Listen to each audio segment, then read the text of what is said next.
சேலத்தில் 13ஆம் தேதி தாவேகா தலைவர் விஜய் கூட்டம் நடைபெறும் இடத்தில் ஏற்பாடுகள் தீவிரமாக நடைபெற்று வருகின்றன. தாவேகா தன்னார்வலர்கள் பாதுகாப்பு பணி ஒத்திகையிலும் ஈடுபட்டிருக்கிறார்கள். சேலத்தில் 13ஆம் தேதி தாவேகா தலைவர் விஜய் பொதுக்கூட்டம் நடத்துகிறார். அந்த இடத்தில் ஏற்பாடுகள் தீவிரமாக நடைபெற்று வருகின்றன. சீலநாயக்கன்பட்டி அருகே உள்ள திடலில் பாதுகாப்பு பணியில் ஈடுபடவுள்ள தன்னார்வலர்கள் ஒத்திகையில் ஈடுபட்டிருக்கிறார்கள். தமிழக வெற்றிக் கழகம் சார்பாக வருகின்ற 13ஆம் தேதி வெள்ளிக்கிழமை மதியம் 12 மணி முதல் மாலை 3 மணி வரை கழக நிர்வாகிகள் சந்திப்பு கூட்டம் இங்கு நடைபெறுகிறது. இதில் கழக தலைவர் அவர்களும் பொதுச் செயலாளர் அவர்களும் மாநில நிர்வாகிகள் கலந்து கொண்டு சிறப்பிக்க இருக்கிறார்கள்.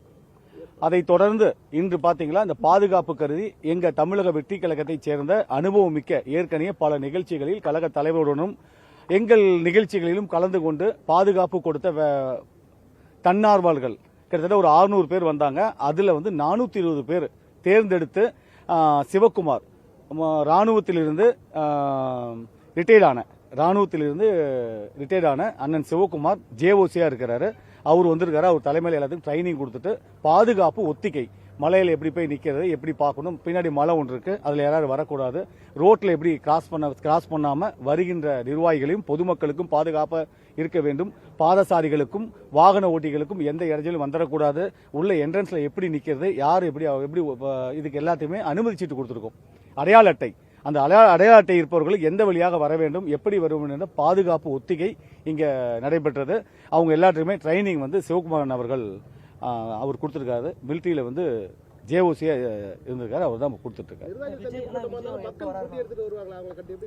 இல்ல, ஏன்னா இப்ப பாத்தீங்கன்னா அடுத்ததாக இது 13ஆம் தேதி அன்னைக்கு தளபதி தேதி கொடுத்ததுனால முதல்ல அதை மாற்றக்கூடாது என்பதற்காக எங்க கழக பொதுச் செயலாளர் அவர்களை சொல்லி தளபதி கிட்ட அனுமதி வாங்கி இது நிர்வாகி கூட்டமா மாத்திருக்கிறோம். கண்டிப்பாக மக்கள் சந்திப்பு கூட்டம் அடுத்த மாசம் போதிய அவகாசம் எடுத்துக்கொண்டு காவல்துறை அனுமதி பெற்று மக்கள் சந்திப்பு கூட்டம் நடைபெறும். அப்ப எல்லா மக்களையும் கண்டிப்பாக தளபதி சந்திப்பார். அது இன்னும் கழக பொதுச்செயலாளர் அவர்கள் கழக தலைவர்கிட்ட பேசிட்டு கண்டிப்பா சொல்லுவாரு. நிர்வாகிகள், எங்க நிர்வாகிகள் இருக்காங்க பாத்தீங்களா, அவங்க இப்ப வார்டு செயலாளர் இருக்காங்க, பகுதி செயலாளர் இருக்காங்க. அந்த மாதிரி அவங்க தேர்ந்தெடுத்து 5000 பேர் அவங்கள உள்ள அனுமதிக்கிறோம். வரவேற்பு அதுக்கான இப்பதான் பாதுகாப்பு, முதல்ல பாதுகாப்பு தானே, அதுக்கான பணிகளை மேற்கொண்டிருக்கேன். எந்த விதமான அசம்பாவிதம் நடந்துவிடக்கூடாது, தமிழ்நாடே திரும்பி பார்க்கும் வகையில் இப்படிதான் நடக்கணும் அப்படிங்கிற வகையில் நடக்க வேண்டும் என்பதற்காக தான் முதல்ல நீங்க பாத்தீங்க ஏசி சார் வந்திருந்தாரு. அவரும் சில ஆலோசனைலாம் சொல்லிட்டு போயிருக்காங்க. அதன் அடிப்படையில் என்னென்ன பண்ணுங்க முதல்ல பாதுகாப்பு ஏற்பாடு பண்றோம். இதை தொடர்ந்து அடுத்து ஒவ்வொன்னா கொண்டு போறோம். ஏன்னா 51 அறிவுரைகள் கொடுத்திருக்காங்க. அதன்படி எல்லாமே நடத்தி கொண்டிருக்கிறோம். இன்னும் முடிவாகல. சேலமா திருச்சியா முடிவாகல. அநேகமா திருச்சின்னு தான் எனக்கு தெரிஞ்சு, செவி வாயிலாக திருச்சின்னு தான் கேள்விப்பட்டேன். அடுத்து அது கழகத்திலிருந்து மேல தலைமையிலிருந்து அறிவிப்பாங்க. திருச்சிங்கிற மாதிரி தான் சொல்லியிருக்காங்க. இல்ல, வாகனம், பிரச்சார வாகனத்திலிருந்து தான் உரையாற்றுகிறார். பிரச்சார வாகனம் தான் அதுதான் உரையாற்றுறார். எந்த ஸ்டேஜ் நாங்க போடல. இது இவங்க நிர்வாகி பாதுகாப்பு போட்டு பாக்ஸ் போடுறோம், இரும்புல அந்த பாக்ஸ் போடுறோம். அதுல தான் நிர்வாகிகள் இருக்க போறாங்க. அதுல இருந்து உரையாற்ற போறாங்க. எல்லாமே குடிநீர் முதல் கொண்டு அத்தனை ஆம்புலன்ஸ், ஒரு 10 ஆம்புலன்ஸ் ரெடி பண்ணி வச்சிருக்கிறோம். 2 ஃபயர் சர்வீஸ் அனுமதி கடிதம் கொடுத்திருக்கிறோம். இதைத் தொடர்ந்து குடிநீர், கழிப்பிட வசதி, அத்தனை வசதி வருகின்ற நிர்வாகிகளுக்கு எந்த இடையூறும் இல்லாமல் அத்தனை வசதிகளும், மருத்துவ வசதிகள், கிட்டத்தட்ட ஒரு 15 டாக்டர்ஸ் இது வரைக்கும் நாங்க 10 ஏற்பாடு பண்ணோம். இன்னும் 5 எக்ஸ்ட்ராவே ஏற்பாடு பண்ணிருக்கோம். அது இல்லாம அவங்களுக்கு துணையாக செவிலியர்கள் வராங்க. அது இல்லாம டாக்டர்ஸ் தனியா ஒரு 10 பேர் இன்னொரு குழுவா வராங்க. குழு முகாம் போட்டிருக்கோம். எல்லா வசதிகளும், அடிப்படை வசதிகள் அத்தனையுமே செஞ்சிருக்கோம். தனியா போட்டிருக்கோம், பெண்களுக்கு தனியா போட்டிருக்கோம், இவங்க ஆண்களுக்கு தனியா போட்டிருக்கோம். ஏன்னா இதுல வயசானவர்கள், குழந்தைகள், கர்ப்பிணி பெண்கள், அதுக்கப்புறம் மாற்றுத்திறனாளிகள், இவர்களுக்கு உள்ள கண்டிப்பாக அனுமதி இல்லை. பொதுமக்கள் உள்பட இவங்க யாருக்குமே இங்க அனுமதி இல்லை. நிர்வாகிகளாவே இருந்தாலுமே கூட அவங்களுக்கு உடல்நல பிரச்சனை இந்த மாதிரி நிறைய இருக்கும். இப்ப வெயில் அதிகமா இருக்கு, அதுக்கு என்ன மாதிரியான ஏற்பாடுகள் பண்ண போறீங்க? இல்ல, அவங்க என்ன, இப்ப நாம ரொம்ப நேரம் நடக்க போறது இல்ல. 12 to 3 கொடுத்துருக்கோம். நடக்கிறது 1 மணி நேரம். 1 மணி நேரத்துக்கு முதல்ல இது மற்ற இடத்துல மாதிரி காலையில் உள்ள வரலாம் அனுமதிக்கவே கிடையாது. உள்ள நாங்க திறந்து விடுறதே 12 மணி தான். இது திறந்து விடுறோம்.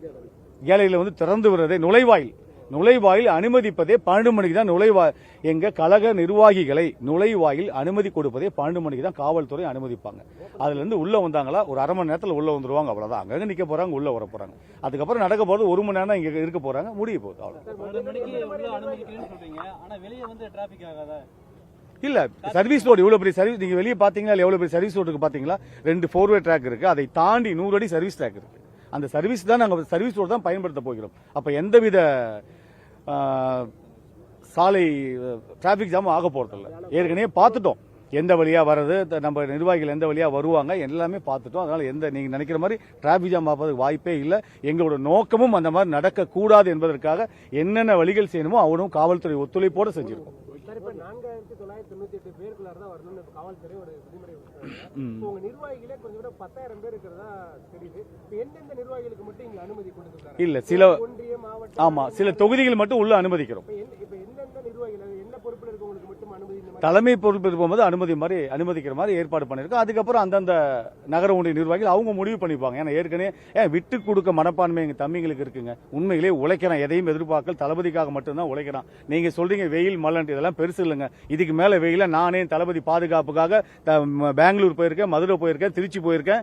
இங்க இருந்து தம்பிங்க தான் அத்தனை பேர் அங்க கோயம்புத்தூர் போயிருக்கோம். அத்தனை இடத்துக்கும் இங்க இருந்து தம்பி தான் 150 பேர் இங்க இருந்து கூட்டு போய் பாதுகாப்பு பணியில் ஈடுபட்டிருக்கோம். அதே மாதிரி கழக நிர்வாகிகளும் எல்லாருமே சரி, அதெல்லாம் ஒரு பெரிய விஷயம் மேல ரொம்ப நல்லா நடத்துவாங்க. அவங்க உணர்வோடு, இது காசுக்காக வர கூட்டம் இல்ல, உணர்வோடு வர கூட்டம், தளபதிக்காக வர கூட்டம்.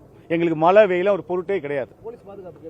கேட்டிருக்கோம், போதிய அளவு கொடுக்குறேன்னு சொல்லியிருக்காங்க. இப்பயும் ஏசி சார் வந்திருக்காரு, துணை ஆணையாளர் வந்திருக்காரு, வந்து என்ன தேவையோ பண்ணி கொடுக்குறேன்னு, உதவி ஆணையாளர் வந்தாரு, என்ன தேவையோ உங்களுக்கு பண்ணி கொடுக்குறேன்னு சொல்லியிருக்காரு. நல்ல ஒத்துழைப்பு, காவல்துறை ஒத்துழைப்பு நல்லாவே இருக்கு. நாங்களும் உங்களுக்கு முழு ஒத்துழைப்பு தருகிறோம். மற்ற கூட்டங்களுக்கு இவ்வளவு விதிமுறைகள் கொடுக்கறதுல இப்ப உங்களுக்கு வந்து 51 விதிமுறைகள் கொடுத்திருக்காங்க. இது எப்படி பாக்குறீங்க? இது என்ன நம்ம என்ன சொல்றது, நடக்குது பாத்துக்கலாம். இப்ப அவங்க ஆட்சியில் இருக்காங்க, ஆட்சியில் இருக்கவங்க படிதான் எல்லாருமே கேட்க முடியும். இப்ப நான் பேசக்கூடாதுன்னு பாக்குறேன், பரவாயில்ல. எங்க ஆட்சி வரப்போகுது, 3 மாசத்துல வரப்போகுது, அப்ப வரும், அப்ப நாங்க பாத்துக்குவோம். இதுல இந்த மாதிரி நாங்க பண்ண மாட்டோம். இன்னும் நல்லா சிறப்பா எல்லாத்துக்கும் ஒரே மாதிரி இருப்போம், எல்லாத்துக்கும் சமம். எங்க கொள்கை அதானே, அந்த அடிப்படையில் நடந்துக்குவோம். எனக்கு ஒரு மாதிரியும் உனக்கு ஒரு மாதிரியும், பணம் இருக்கவனுக்கு ஒருத்தனுக்கு ஒரு மாதிரியும், பணம் இல்லாத ஒருத்தருக்கு மாதிரி நடந்துக்க மாட்டோம். எல்லாருக்கும் சமமா நடந்துக்குவோம்.